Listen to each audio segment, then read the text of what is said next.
പേരിന് വേണ്ടി. നല്ല ശർക്കര അല്ലല്ലോ, കുഴപ്പമില്ല.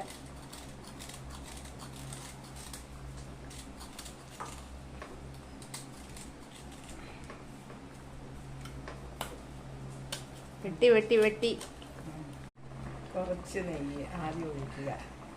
അതിൻ്റെയൊക്കെയാണോ ജാൻസി മോളെ? ഒറ്റ വെട്ടിൽ വെട്ടി തേങ്ങ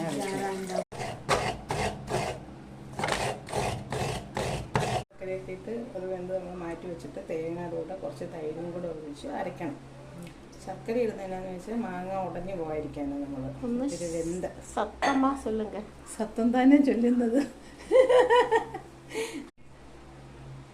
കുറച്ച് മുളക് പൊടി, ശർക്കര, കുറച്ച് മഞ്ഞൾപ്പൊടി, പിന്നെ ചിലർ ജീരകവും ഒക്കെ അരയ്ക്കും. നമ്മൾ അരക്കത്തില്ല. ഈ റെസിപ്പിയാണ് നമ്മളത്.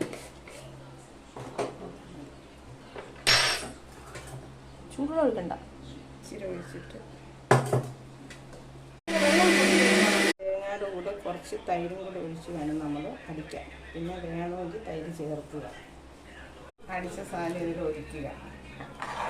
ഒഴിച്ച് ചെറിയൊരു തിള വരുന്നിടം വരെ നോക്കി നിൽക്കുക. ഇതിനകത്ത് ചെറിയ ചൂടുവെള്ളം ഒഴിച്ച് ജാറും കഴുകി ഒഴിക്കുക.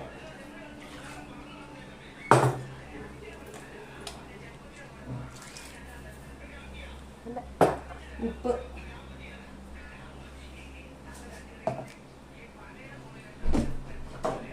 ഈ സമയത്ത് കുറച്ച് ഉപ്പും കൂടെ നമ്മൾ ഇതിൽ ആഡ് ചെയ്യണം. ഉപ്പ് ആഡ് ചെയ്തിട്ട് നോക്കുക. താളിക്കാൻ നേരം കുറച്ച് നെയ്യും കുറച്ച് വെളിച്ചെണ്ണയും കൂടെ ചേർത്ത് താളിക്കാൻ ഒഴിക്കണം.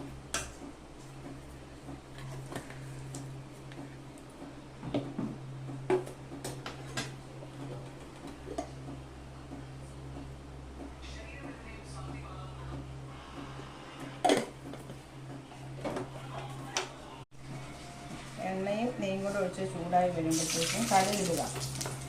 കടുകിട്ട ശേഷം കടുക് പൊട്ടുമ്പോൾ ഉലുവയിടുക.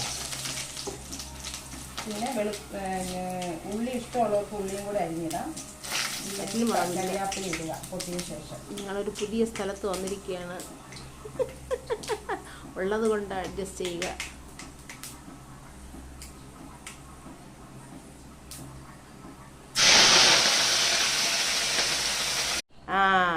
മാമ്പഴ പുളിശ്ശേരി സൂപ്പർ അല്ലേ?